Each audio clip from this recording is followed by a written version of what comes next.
Today we're going to be discussing with our beautiful Candice on some tips and tricks when you're first starting out with your lash mapping. How did you start off beginning as a lash student? Oh, okay.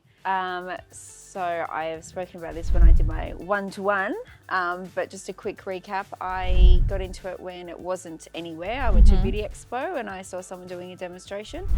So I took the DVD, I bought the DVD, just slowly built up. So back then there was no lash mapping. That wasn't such a thing. For me, it was just getting the lashes on. That was it. Did they look good though? They looked terrible. I didn't understand, and we were working with a J curl, which is pretty much straight. Yeah. So, you know, I just had these like spider arms. What's the most popular curl? We're going off topic now, aren't we? But oh, well, C or D. Yeah.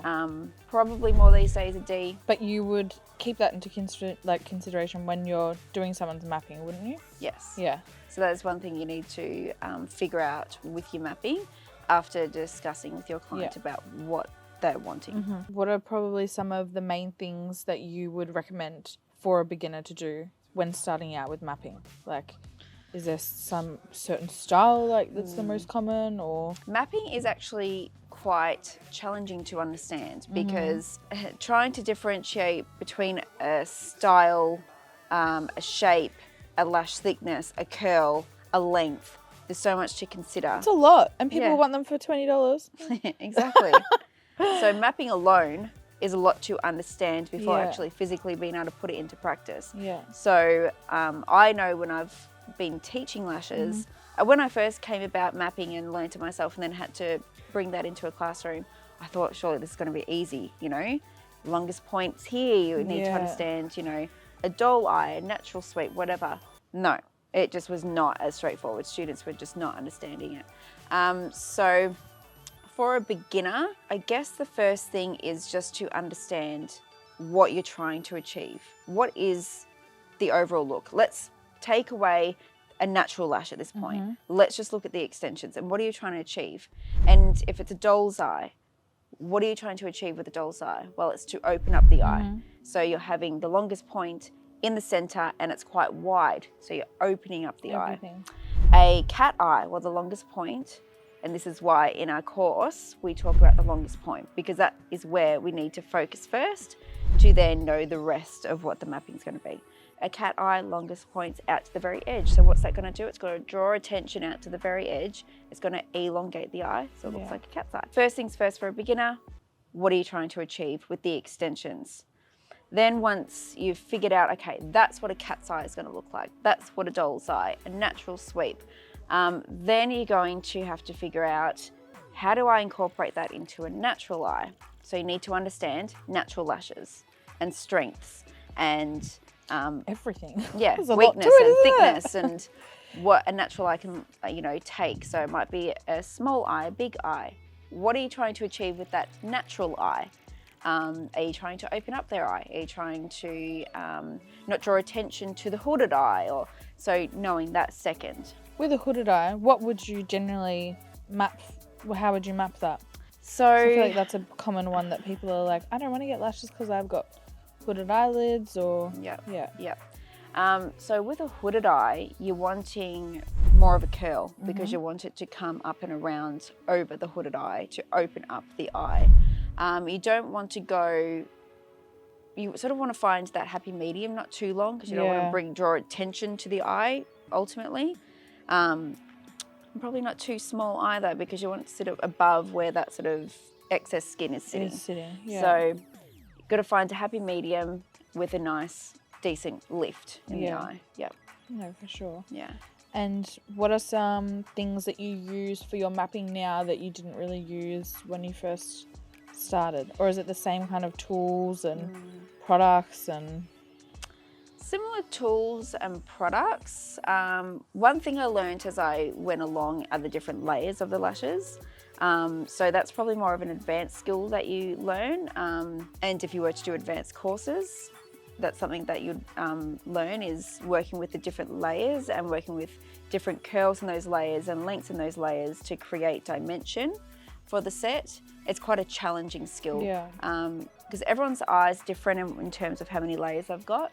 and to ultimately get like that real different lengths and curls and texture, there's a really fine art skill with that. Yeah. So that's probably been, This is why lash mapping is important, right? Yes. And what about, have you ever had any instances where a client wants a particular style, but you know that this is going to look bad, and you're trying, like, they won't take your advice, they want something else? What have you done in those situations? I've definitely had the clients who come in with weak, fine lashes, And they want the biggest, the longest, heaviest lashes. Now, there have been times where I've been like, look, I'm not going to be able to do that because it's going to damage your natural lashes, and I've gone against what they've wanted. They haven't returned, I'll be honest. But there have been times where I've found, once again, a happy medium where I've been like, okay, if I was to come in, I would have done this length and this thickness. However, you're wanting this. So what about if we meet in the middle and I'll do this? I can't guarantee retention. Yeah. Because, but at least I'm not putting too much weight on it.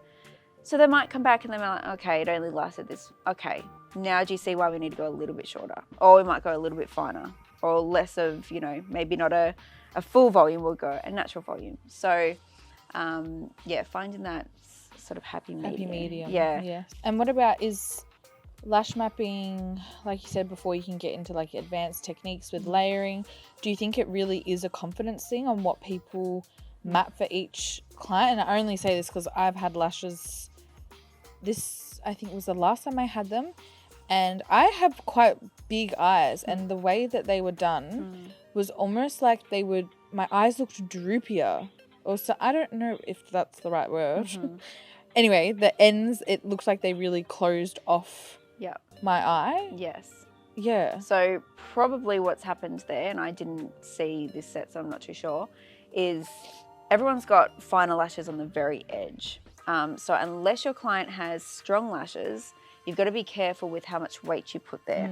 So either they've gone more of like a cat eye and they've gone too long and too heavy and it's sort of sitting lower, so it's created that droopiness, or that shape they've created has not suited your eye. Which you've got quite nice almond big eyes. So I wouldn't say a cat eye would be too detrimental in terms of shape. But in saying that, sometimes you just don't know until you actually do it. And you're like, oh, that doesn't look very flattering. What's happened? And what about, how long would it generally take for you to map? It depends. So for now, like these days, probably a minute or two. I was expecting a lot longer than that. And what do you reckon it took you when you first started out? A while. Yeah. Good. Maybe 5. I don't know. I never timed it. Maybe I say to students, like, give it a good 5 minutes to really figure out what you're doing, because they have a lot to sort of think about when they're doing it. Whereas these days, I don't really think about it. I just do it. That's what happens when you have experience. Practice. Yeah. You'll always improve. It is different because when you have been doing it for so long, and all my client base are returning clients. Yeah, so you know them. You know what they want. So sometimes I don't map because I just know, and it's all refills. But if I did have a new client, I can go straight in and do it, so it doesn't take very long. But for students, just take your time and really map out where you want that longest point, what curl you're going to go to be most flattering for your client, and what length as well. You need to factor in their natural lashes with length and thickness. Are you doing classic? Are you doing volume? And are you going to be working with different layers? If you're not there yet, don't worry about it. It's really quite advanced. These are all the things you need to factor in. And what's the best pen marker to use? I feel like one that doesn't smudge. Look, I've used anything from just a ballpoint pen, like a blue one, to do you a fine reckon that liner. it actually comes up on the gel pads? I feel like not a lot of them do. Yeah, tape so would. It depends. So if I'm using gel pads, I usually use tape over the top underneath. anyway. Okay, or sometimes I just use tape. I have some clients that are allergic to the gel The pads. gel pads, they can irritate your eyes, Yeah. so be careful on The that. gel pads usually a fine liner, but just Yeah. make sure it's not going to. Some of them smudge if Yeah, you really go quickly. over too quickly. Yeah. Okay, awesome. Any other tips, info, tricks? Don't do the same. So when you first start out, it's just easy just to default you do the same map for everyone because it's too scary to try and venture out. Maybe venture out with the people you know. Maybe if you're doing family and friends, you're like, oh, you know, doll's eye would look great on them. Maybe I'll try that this time. Try those first ones just so you get a little bit confident, and then be like, okay, you can factor that into proper paying clients and just get your confidence up that way. But don't just go to the same look with every single person. Sorry, I just love how you said proper paying clients. It's still the same. Still like that now. Like, but you know what I mean? Like Yeah. most of the time we give our friends and family discounts. It's just how it rolls. But yes, because you know they're most likely going to come back to you anyway. But with those clients, unless you do a really terrible job. That's why you need to learn how to map. Yes. But yes, that would be my number one thing. Yeah. Awesome. Well, thank you so much for your time. So if you guys want to see more, like, comment, subscribe, and check out our courses on our website. Okay, well, we're going to have to go because something got in my eye. All right, bye, guys. I'm not even kidding. Oh, you're not? What? No, like something is actually in my eye. Bye, guys. Sorry.